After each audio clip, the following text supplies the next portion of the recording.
We do not expect the number of people being displaced to stop. More assistance is needed. The conflict is raging. Families lose everything because of the shelling, the fighting, the bombing.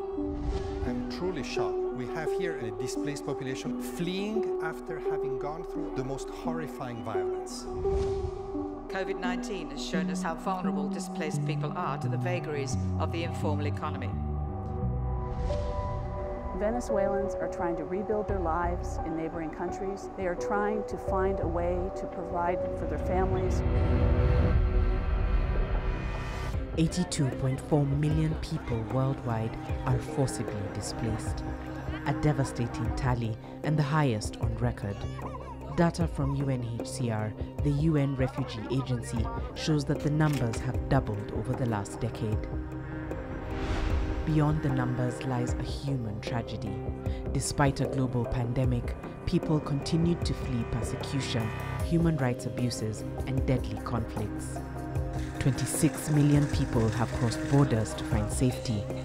48 million are displaced within their own countries. Several crises have persisted for years. Some are new, others are emerging.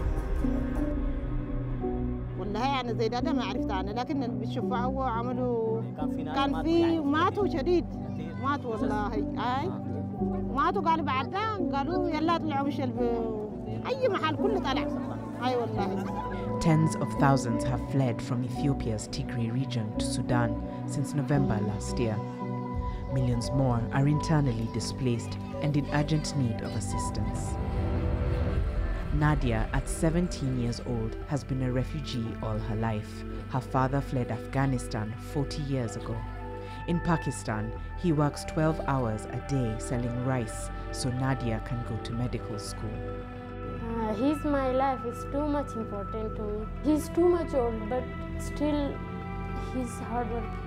He's dreaming that you should be a doctor. More than 2/3 of all refugees come from just 5 countries: Syria, Venezuela, Afghanistan, South Sudan, and Myanmar. Among the most vulnerable of those forced to flee are children. 42% of the displaced are below the age of 18.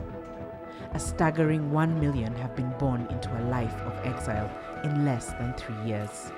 The failure to end conflicts is robbing generations of their hope for the future. Syria's crisis stretched into its 10th year, while Afghanistan, Somalia, and Yemen are still hotspots. In the Sahel, a complex regional crisis forced millions to flee one conflict only to find themselves caught up in another. People are facing multiple threats and struggle to survive extreme weather and changing climate. In drought-hit areas, armed groups exploit tensions over scarce resources. Sayore abandoned his crops to save his family. Zabrahman terrori ramba attack ramba banki tondo village ko kuneba sabab kan kitti tondo déplacement waka. 2020 was an unprecedented year.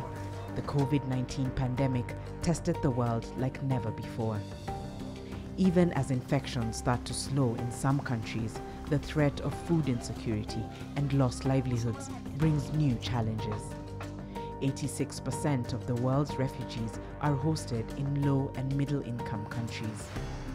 But there is a way forward. We must strengthen support for displaced people and the communities that host them.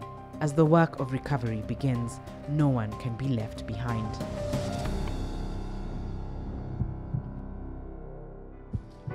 كان الوضع نحن علينا كلياتنا هون معيشة صعبة، بس هلا صرنا أصعب وأصعب وأصعب، عم نجي الأصعب، وقلنا هلا بيزبط الوضع بعدين بيزبط الوضع، منا عارفين رح نوصل لهون، اجت الكورونا قعدنا على الأرض.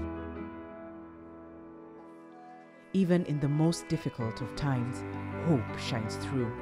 Despite her own struggles, Kaukab offered credit services to refugees in Lebanon who could not afford basic items. Some countries kept their borders open to asylum seekers while managing health risks. Refugees themselves were part of the response to COVID-19 in countries that took them in. On my side as a soap producer, first I decided to put on a lower price so that each and everyone will be able to afford the soap. We joined the call for global vaccine rollouts to be more equitable and to pick up pace. No one is protected until everyone is protected. UNHCR continues to deliver assistance to those that need it the most, helping millions of people despite the challenges of the global pandemic.